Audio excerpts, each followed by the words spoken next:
Hello everyone. In this video, our group will share with you guys about deconstructive criticism. Deconstruction is an approach to understanding the relationship between text and meaning. It was originated by the philosopher Jacques Derrida. In its simplest form, it can be regarded as a criticism of Platonism and the idea of true forms, or essence, which take precedence over appearances.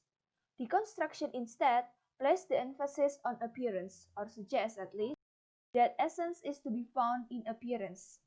Derrida would say that the difference is undecidable, in that it cannot be discerned in everyday experiences. Deconstruction persists that language, especially ideal concepts such as truth and justice, is irreducibly complex, unstable, or impossible to determine. According to Derrida, and taking inspiration from the work of Ferdinand de Saussure, language as a system of signs and words only has meaning because the contrast between these signs. As Richard Rorty contends, words have meaning only because of contrast effects with other words. No word can acquire meaning in the way in which philosophers from Aristotle to Bertrand Russell have hoped it might, by being the unmediated expression of something non-linguistic. As a consequence, meaning is never present, but rather is deferred to other signs. Derrida believed that there is a self-sufficient non-deferred meaning as metaphysics of presence. A concept then must be understood in the context of its opposite. For example, the word being does not have meaning without contrast with the word nothing. Deconstruction's theory of language is based on the belief that language is much more slippery and ambiguous than we realize. Consider, for example, the following sentence: "Time flies like an arrow." Most of us are familiar with these old sayings, and we know that it means that time passes quickly. Time, noun, flies, verb, like an arrow, adverb clause, which means time passes quickly.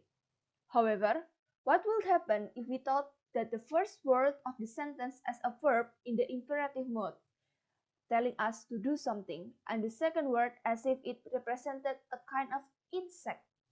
Then the sentence would be giving us an order: time, verb, flies, object, like an arrow, adverb clause. Which means get out your stopwatch and time the speed of flies as if you would time an arrow's flight. And what would happen if we thought of the first two words of the sentence as if they represent a kind of insect?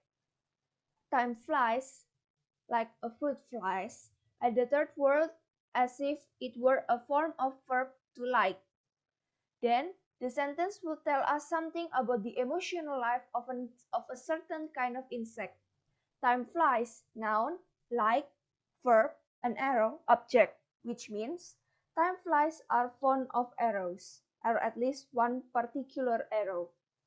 Another example is this: the meaning of the sentence changes dramatically depending on which word is emphasized. 1. President Reagan says the Marines do not have to go to El Salvador, implying that he is lying. Second, President Reagan says the Marines do not have to go to El Salvador, implying that he is correcting a false rumor. 3. President Reagan says the Marines do not have to go to El Salvador, implying that some other group has to go. 4. President Reagan says the Marines do not have to go to El Salvador, implying that another important person had said that the Marines have to go to El Salvador. 5. President Reagan says the Marines do not have to go to El Salvador, implying that they can go if they want to. 6. President Reagan says the Marines do not have to go to El Salvador, implying that they have to go somewhere else. The last popular examples that I'm sure many of you know is this: I helped my uncle check off a horse versus I helped my uncle check off a horse. These two sentences sound the same, but they can mean two different things.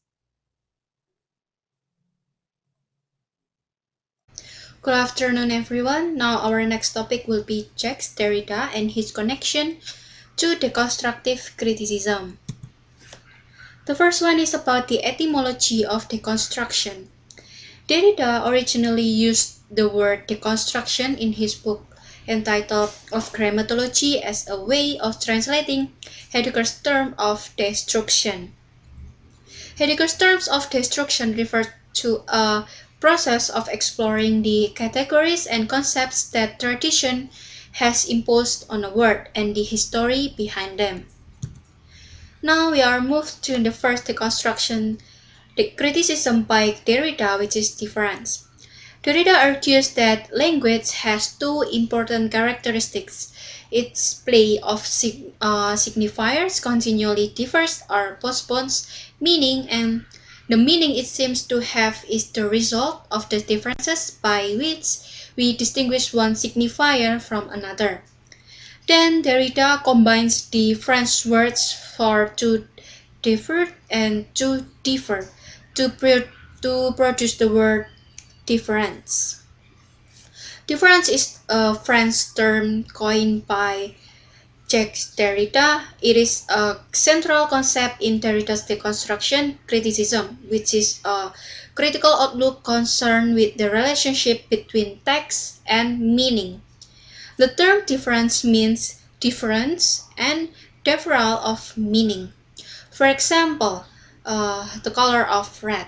If we believe that all objects were the same color, we would not need the word like red or blue or green at all. Red is red only because we believed it to be different from blue or green, and because we believe color is different from shade. According to Derrida, understanding language requires an understanding of both viewpoints of linguistic analysis. Not only are the topological differences between the words relevant here, but the differentials between what is signified is also covered by this difference.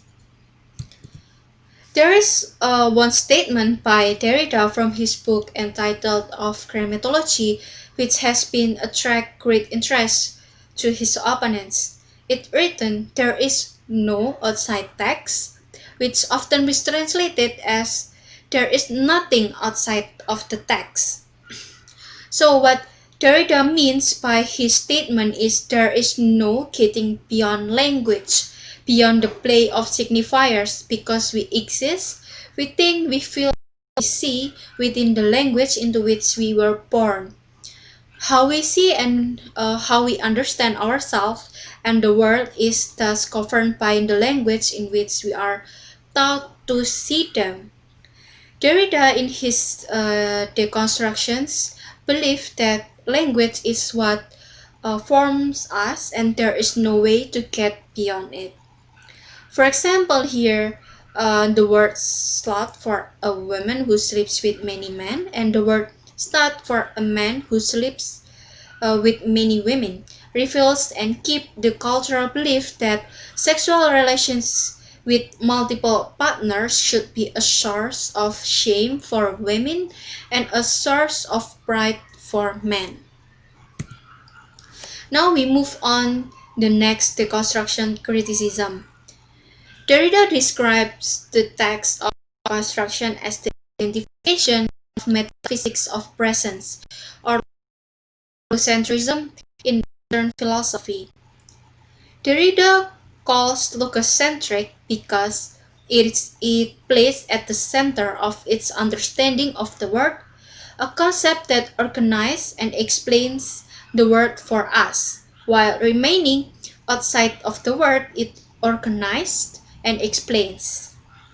The logocentric conception of truth and reality as existing outside language derived from Western philosophy, which Derrida then characterized it as the metaphysics of presence. This means that there is an assumed bias in certain binary oppositions where one side is placed in a position over another, such as good over evil, speech over written word, male over female. The last one is the deconstruction criticism towards literature. For deconstruction, literature is dynamic, ambiguous, and unstable as the language of which it is composed. Meaning is created by the reader in the act of reading. Rather, in all literary texts consists of cluster of overlapping, meaning that dynamically contradicts and flowing relation to one another to us. What have been considered the obvious or common sense interpretation of a given text are really ideological readings or interpretation produced by a culture's values and beliefs with which we are so familiar that we then consider them as natural. It is something natural. In short, we create the meaning and value what we find in the text. So there are generally two main purposes in deconstructing a literary text, and we may see either or both at work in any given deconstructive reading is to are to reveal the text's undecidability and or to reveal the complex operation of the ideologies of which text is constructed. They're having problems defining deconstruction. Derrida claimed that all of his essays were attempts to define what this construction is, and it is necessarily complicated and difficult to explain since it actively criticizes the very language needed to explain it. Deconstruction is neither destruction or demolition, nor is it reconstruction, reformation, repair, or the recovering of some initial or earlier understanding. Derrida states that this construction is not an analysis, a critique, or a method, in the traditional sense that philosophy understands these terms. In this negative description of deconstruction, Derrida is seeking to multiply the cautionary indicators and put aside all the traditional philosophical concepts. This doesn't mean that this construction has absolutely nothing in common with an analysis, a critique, or a method, because while Derrida disdains deconstruction from these terms, he reaffirms the necessity of returning to them, at least under erasure. Derrida's necessity of returning to a term under erasure means that even though these terms are problematically, we must use them until they can be effectively reformulated or replaced. The relevance of the tradition of negative theology by Derrida's preference for negative description of deconstruction is the notion that a positive description of deconstruction would over-determine that idea of deconstruction and would close off the openness that Derrida wishes to preserve the deconstruction. So, next I would mention four difficulties of deconstruction. First, not a method. Derrida states that deconstruction is not a method and cannot be transformed into one. This is because deconstruction is not a mechanical operation. Derrida warns against considering deconstruction as a mechanical operation when he states that is it true that in certain circles like university, especially in the United States, the technical and methodological metaphor that seems necessarily attached to the very word deconstruction has been able to seduce or lead astray. 2. Not a critique. Derrida states that deconstruction is not a critique in the Kantian sense. This is because Kant defines the term critique as the opposite of dogmatism. For Derrida, is it not possible to escape the dogmatic baggage of the language we use in order to perform a pure critique in Kantian sense? Language is dogmatic because it is inescapably metaphysical. Derrida argues that language is inescapably metaphysical because it is made up of signifiers that only refer to that which transcends them, the signified. In addition, Derrida asks rhetorically, is it not the idea of knowledge and the acquisition of knowledge in itself metaphysical?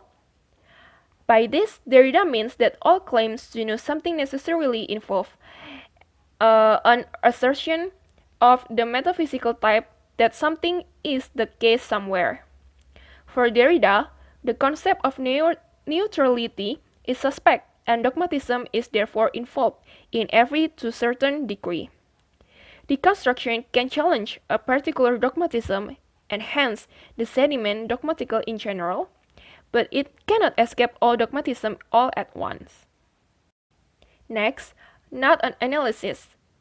Derrida states that deconstruction is not an analysis in the traditional sense. This is because the possibility of analysis is predicated on the possibility of breaking up the text being analyzed into elemental component parts. Derrida argues that there are no self-sufficient units of meaning in a text because individual words or sentences in a text can only be properly understood in terms of how they fit into the larger structure of the text and language itself. For more on Derrida's theory of meaning, you can see in the article on difference.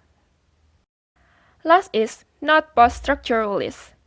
Derrida states that his use of the word deconstruction first took place in a context in which structuralism was dominant, and deconstruction's meaning is within this context. Derrida states that deconstruction is an anti-structuralist gesture because structures were to be undone, decomposed, and desedimented. At the same time, deconstruction is also a structuralist gesture because it is concerned with the structure of text. So, these constructions involve a certain attention to structures and tries to understand how an ensemble was constituted. As both a structuralist and an anti-structuralist gesture, this construction is tied up with what Derrida calls the structural problematic. The structural problematic for Derrida is a tension between genesis, that which is in the essential mode of creation or movement, and structures, systems or complexes or static configuration. An example of genesis will be the sensory ideas from which knowledge is then derived in the empirical epistemology. An example of structure will be a binary opposition, such as a good and evil, where the meaning of each element is established, at least partly, through its relationship to the other element. It is for this reason that Derrida disdains his use of term deconstruction from post-structuralism, a term that would suggest that philosophy could simply go beyond structuralism. Derrida states that the motive of deconstruction has been associated with post-structuralism, but that this term was a word unknown in France until it returns from the United States. In his deconstruction of Edmund Husserl, Derrida actually argues for the contamination of pure origins by the structures of language and temporality. Deconstruction then begins to play with the text to see if there is any give in it. Is it pliable? Does it ever move or change? What is assumed about the text and by the text? Is it the text aware of its assumptions? Do we know the author meant that? Is that the only thing that the text can mean? Are gaps, contradictions, blind spots, double meanings, or obstacles in the text? Has it grown rigid and brittle over time? This construction has fun with reading the text. It is often playful and whimsical, sometimes frisky and mischievous, sometimes it can be irreverent. Most people who are open-minded are still okay up to this point. Where it becomes objectionable to many is when the construction inevitably takes on a postures or tone of criticism, sarcasm, accusation, transgression, or even mocking. This construction doesn't have a built-in stopgap or safety valve. It has no logical end. It can feel like a free fall or a bottomless pit. This construction is internationally disorienting and challenging. This is the difficulty with this construction. It has no natural end. It can seem like an endless loop. It seems to get power from its own activity. It is an omnivore that threatens to devour all it sees, and maybe even itself. Lucy points to the impossibility of defining the term at all, stating, while in a sense it is impossibly difficult to define, the impossibility has less to do with the adoption of a position or the assertion of a choice on this construction's part than with the impossibility of every is. As such, the construction begins, as it were, from a refusal or the authority of determining power of every is, or simply from a refusal of authority in general. While such refusal may indeed count as a position, it is not the case that reconstruction holds this as a sort of preference. So that's all my presentation. Thank you. Good morning, everyone. My name is Keshafania, and this time I will talk about influence deconstruction. The first one I will talk about the Derrida's theory on deconstruction. Derrida's theories on deconstruction were themselves influenced by the work of linguistics such as Ferdinand de Saussure, whose writing on semiotics also became a cornerstone of structuralism in the middle of the 20th century, and literary theorists such as Roland Barthes, whose work was an investigation of the logical ends of structuralist thought. Derrida's views on deconstruction stood in opposition to the theories of structuralists such as psychoanalytic theorist Jacques Lacan and anthropologist Claude Lévi-Strauss. However, Derrida resisted attempts to label his work as post-structuralist. Next is about influence of Nietzsche. In order to understand Derrida's motivation, we also refer to Friedrich Nietzsche's philosophy.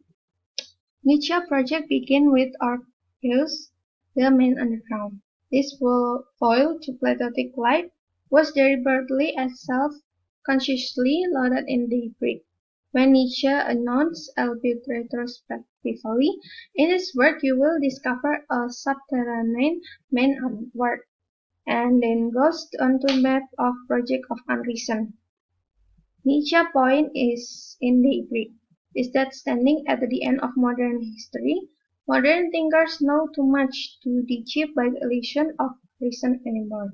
Reason, logic, philosophy, and science are no longer solely sufficient as the royal lords to truth. So Nietzsche decides to throw it and uncover the truth of Plato that he just happened to discover his true love in the light instead of in the dark. This being merely one historical event amongst many. Nietzsche proposed that we revisualize the history of West as the history of a series of political moves that is a manifestation of the will of to power, that at the bottom have no greater or lesser claim to truth in any absolute sense. By calling our attention to the fact that he has assumed the role of Orpheus the man underground in dialectical opposition to Plato, Nietzsche hopes to sensitize us to the political and cultural context and the political influences that impact authorship. For example, the political influences that led one author to choose philosophy over poetry, and another to make any different choice.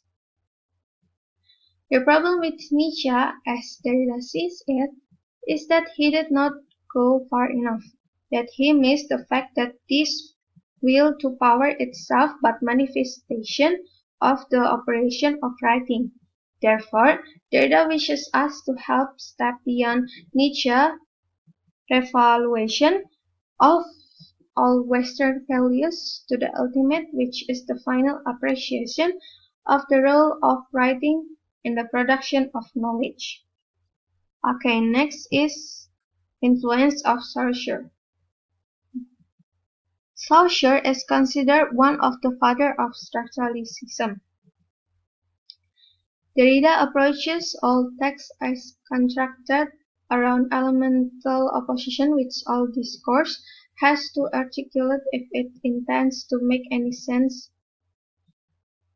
This is because identity of views are not essentially termed as contract. And because constructs only produce meaning through the interplay of difference inside a system of distinct signs. This approaches to text is influenced by the semiology of Ferdinand de Saussure. Saussure explicitly suggested that linguistics was only a branch of more general semiology, a science of in general, human codes being only one part. Nevertheless, in the end, as Derrida pointed out, Saussure made linguistics the regulatory model, and for essential and essentially metaphysical reason, has to privilege speech and everything that links to the sign to phone. Derrida will follow the more fruitful paths or formalization of a general semiotics without falling into what he considered as hierarchizing theology, privileging linguistics, and to speak of mark rather than of language, not as something restricted to mankind, but as pre-linguistic, as the pure possibility of language working everywhere. There is a relation to something else. Okay, I think that's all from me, and thank you. So, hello again, welcome back to me, and this is my presentation about criticism against deconstruction by me, Fernando Fajar. And if you don't know me well, actually, my name is Fernando Fajar, and I'm going to represent my group first. There are Ardin, Jessica, Gabriel Jessica, Cindy Fortunasari, Angger, Kesevenia, and also me. So I'm going to explain it very briefly. So I'm going to the next slide presentation. So the brief explanation about this construction is all about culture is corrupting nature. So that it is what the point that I take about this deconstruction. Like, so the deconstruction vital point is criticized about culture is corrupting nature, because in the point of view of Jean-Jacques Rousseau is let them be, as reconstructions means to restructure or displace what is we have done now.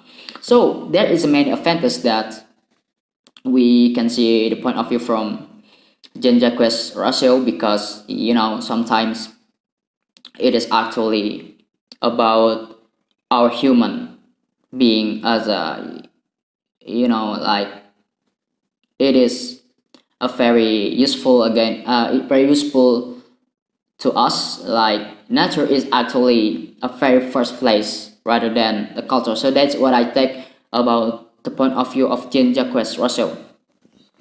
So the next point is I see the Jean-Jacques Rousseau is actually want to tell the people about this point of view is actually can be considered as a major effect up to people around the world, that you can see Jean-Jacques Rousseau want to restructure or displace that what's wrong in this world. So like nature is actually a number one, but then people come up to like culture and some kind of like traditions is corrupting and try to destroy the nature. So that what I mean is basically things that we have to see. Alright, so I'm going to the next slide. What is the problem? So many refers that the idea brings some bad influences. So this point of view draw attention from other philosophers, especially from Anglo-American, who rejected the idea of Jean-Jacques Rousseau is dismissed as obscurantist wordplay whose major claims, when intelligible, were either trivial or false. Others accused it of being a historical, apolitical, still others regarded it as a nihilistic endorsement of radical epistemic relativism. So I still think I don't know what it is that mean, but the point of view that I see it is, it's kind of like dismiss is as obscurantist wordplay. It means that's kind of like bullcrap, or like just like a gibberish things from Jean Jacques Rousseau. like people criticize it because the idea is absolutely meaningless and it is pointless in this point of view is absolutely going to be dragging something to their opinions that's making it true but it is not. So there are many people is actually criticize it about a historical and apolitical. It is not very polite to the culture and historical too because Jean-Jacques Rousseau is actually seeing the world is start from the nature, not start from our historical things. Like we start things from history, but then Jean-Jacques Rousseau has come up with the idea of just remove it, just displace it with the real thing it is. Let them be. That is why the problem about Jean-Jacques Rousseau itself. So I think that's all about my presentation, I guess. But I think the most important case things in my presentation that you can say whatever you want opinions, but you must study about the argument that's come into you and ready yourself to prepare your arguments to attack their arguments too. Your opinions is argument to everyone, so it is same like what I said before. So I think yes, it is about my presentation and very welcome and thank you to listening my presentation. Okay, so hello everyone. So in this part of the presentation, I will be explaining about the example of deconstructive criticism of a literary work. So here's the work that we are going to use as an example. It is a poem by Robert Frost entitled Meaning Wall. Since it's really long, you can just pause the video to read the poem. Okay, for an introduction, in trying to find central tension in the main theme of the poem, it can be found on the binary opposition of in which one pair is privileged over the other. When the binary opposition is deconstructed, it can be examined to find out the opposing elements in the text overlap or are not really opposed. And this is how we can learn the limitation of the ideology the text promotes. And in the poem, the binary opposition that we can find is about nonconformity and conformity. Here, the speaker or the main character speaks about nonconformity where tradition does not fit anymore. The neighbor, he speaks about conformity by doing the way how things have always been done in the past, without even thinking what he is actually doing. The speaker's view is proven by how he thinks the world does not work anymore by the line, "My apple trees will never get across," and eat the cones under his pines. It shows that it is actually pointless to build a wall because it would not affect his neighbor's pines. And also there is the line, "Spring is the mischief in me." Here the speaker associates himself with nature, which is in this case, it is spring, a natural event. And this line, it is related with the first four lines that shows nature is against the wall. Based on the textual evidence, the binary opposition can also be expressed as progressivism or conservatism, and also nature and tradition. And according to what I said in my introduction, the next step is to find the evidence that contradicts the previous evidence that we have found. So here are the contradicting evidence. First, in here, not only nature that wants the wall down, but also hunters, as mentioned in one of the lines, in which here, hunters represent nature and tradition at the same time. The tradition is rabbit hunting, a famous tradition in Britain, and it is proven with the line that says that the hunters want the rabbit out of the hiding. It is to please the yelping dogs. This is analogous to magic, proven with the elves in the line. Something there is that doesn't love a wall, that wants it down. I could say elves to him, but it's not elf exactly, and I would rather, and so on. Another magic is the spell in the line, which is stay where you are until our backs are turned. It implies the boulders of the walls to stay, which makes the wall is up. Next is the speaker's ambiguity in using the term elf and his difficulty finding the right word by the line. I could say elves to him, but it's not elves exactly. It implies that he is unconscious about the wall and the tradition it represents. He also repaired the wall in the past that contradicts his attitude towards the wall, proven by the line, I have come after them and made repair.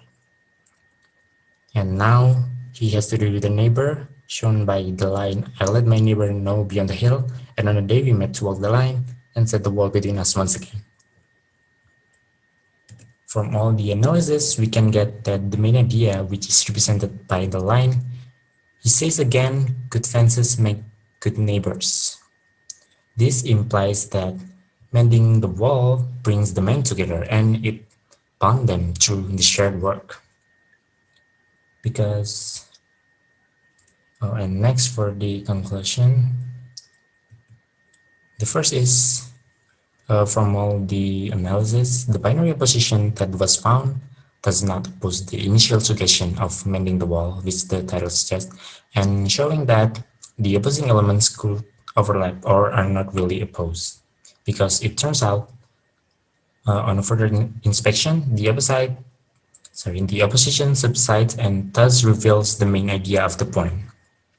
And then for the second conclusion, it is the poem illustrates the construction does not resolve the thematic tensions of a literary text into a unified interpretation, but sustain them in order to learn from them.